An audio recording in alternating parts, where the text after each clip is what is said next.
आज दिनांक 31/1/2025 रोजी आम्ही जालना जिल्ह्याच्या संघर्ष कृती समितीच्या वतीनं 126 ठेवीदारांचे अर्ज, एकूण रक्कम 7,36,97,000 रुपयाचे 126 अर्ज आम्ही कृती समितीच्या वतीनं सर्व ऑनलाईन करून सुद्धा ज्ञानराजाच्या बीड शाखेमध्ये आणून दिलेले आहेत।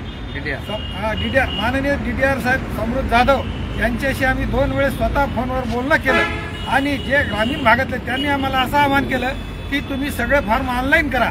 आम्ही त्यांना असं उत्तर दिलं की आम्हाला ऑनलाईन येत नाही, आम्ही 70 वर्षाचे वयस्कर आहोत, अपंग आहोत, सेवानिवृत्त आहोत, काही याच्यामध्ये माता भगिनी आहेत ज्या शेतात मजुरीने जातात, त्यांचे लाखो रुपये एका कर्मचाऱ्याचे, रिटायर झालेल्या कर्मचाऱ्याचे 35-35, 50-50 लाख रुपये हे ज्ञानराजामध्ये आपले ठेवलेले आहेत।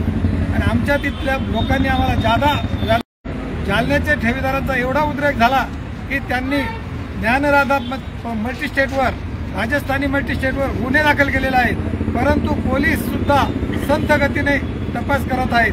काल दिनांक 30 रोजी ज्ञानराजाचे ज्ञानोबा कुटे, सुरेश ज्ञानोबा कुटे हे जालन्यात आले असता त्यांना विविध ठिकाणी माननीय इन्स्पेक्टर गणेश सुराशे साहेब यांनी प्रत्येक ठिकाणी नेऊन त्यांच्या सर्व मालमत्तेची चौकशी केली आहे। त्याचप्रमाणे इतर पतसंस्थेच्या अध्यक्ष, संचालक मंडळ यांना सुद्धा लवकरात लवकर अटक करून गुन्हे दाखल करावे सर्व संचालक। आणि तसेच सर्व ठेवीदारांना मी असे आवाहन करतो की त्यांनी दिनांक 4 फेब्रुवारीच्या मोर्चामध्ये सर्वांनी असंख्य गतीने, असा मोर्चा पुन्हा कधी होणार नाही, झाला नाही, एवढ्या संख्येने उपस्थित राहून शासनाला दाखवून द्यावं की बुवा ठेवीदारांमध्ये किती ताकद आहे। त्याकरिता सर्वांनी सचिन रहा सर बोला ना, तुम बोला, हा बोला, चालू।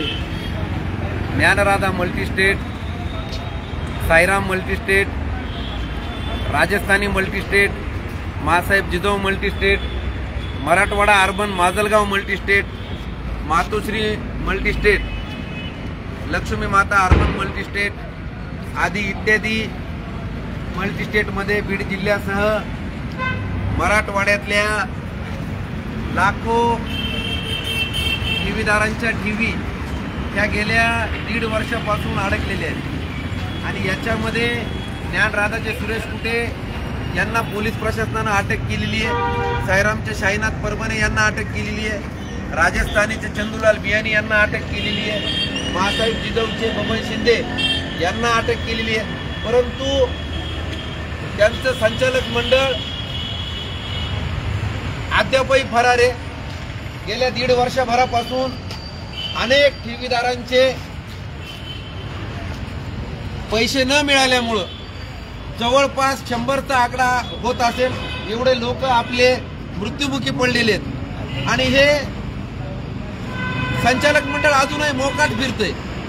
आणि ज्या काही मागण्या गेल्या 1.5 वर्षभरापासून ठेवीदारांच्या वतीनं आम्ही शासन प्रशासन दरबारी मांडलेल्या आहेत, त्या मागण्या आमच्या पूर्ण होत नाहीयेत। म्हणून येत्या 4 फेब्रुवारीला बीडमध्ये डॉक्टर बाबासाहेब आंबेडकर यांच्या पुतळ्यापासून ठेवीदारांचा जन आक्रोश मोर्चा हा हजारोच्या संख्येनं जिल्हाधिकारी कार्यालयावरती धडकणार आहे।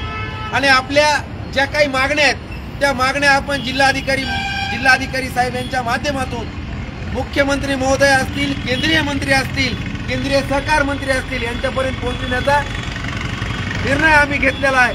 म्हणून मी या व्हिडिओच्या माध्यमातून जाहीर आवाहन करतो की बीड जिल्ह्यासह मराठवाड्यातील हजारो ठेवीदारांनी, गोरगरीब, कष्टकरी, महिला, सेवानिवृत्त कर्मचारी यांनी हजारोच्या संख्येनं दिनांक 4 फेब्रुवारीला बीडमध्ये डॉक्टर बाबासाहेब आंबेडकर यांच्या पुतळ्यापासून ठीक 11 वाजता सुरू होणाऱ्या मोर्चाला हजारोच्या संख्येनं उपस्थित राहावं एवढीच विनंती करतो। जय हिंद।